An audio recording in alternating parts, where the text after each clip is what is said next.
welcome to your Daily Dose of Theological German. We are on installment number 4 of this work from Karl Barth, The Teaching of the Word of God.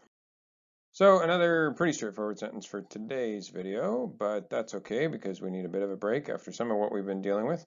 Although this one continues to follow the style of what we have been reading so far, and it's a good thing because we've been having a chance to have a lot of repetition of things that we have not seen a lot of on this channel. Starting in this case with yet another subjunctive verb in first position, which, as we should well know by now, is a telltale sign that you're dealing with a conditional clause. And so you're going to kind of move things around in English and probably throw an if in there, although in special cases in English we also will do conditionals this way. But usually if we do conditionals this way in English, we're doing it with an auxiliary verb such as had or were.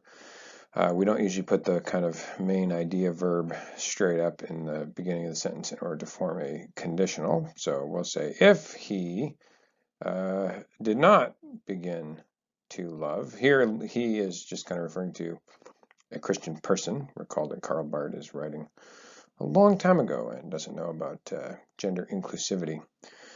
In English, let alone in German, which it's a much more complicated problem for most languages other than English. But in any case, that's who the he is, any kind of Christian Karl Barth is referring to. Okay, so if he did not begin to love, then he also has or would not have come to faith.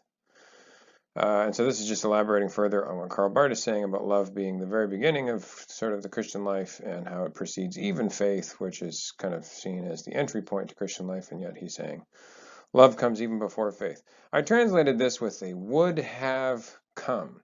Why is that? Well, here you again have a subjunctive, which kind of makes sense because you're dealing with this sort of conditional about something from the past. And so you're going to have, a lot of hypothetical ideas being communicated. And so we're talking about something that might have happened in the past. And if it happened in the past, then something else would have happened because none of these things actually did happen necessarily. And that's the key use of the subjunctive. And so in English, we use a certain set of kind of modal auxiliaries such as would, should, could in order to get across the same sort of, function, you could say.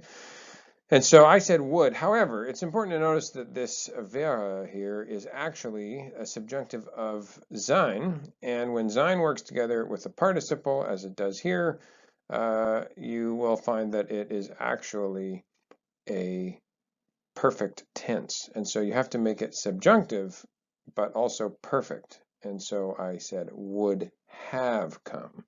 And that's how we got there. As always, thank you for watching. Please do like and subscribe. And you know what? Turn on your notifications. Although if you're still watching the video at this point, you must be one of my regular viewers. And you obviously already have them on. But if you don't, there's a bell over there. You should turn it on because that will remind you then every time I release a new video, and that might be helpful to you.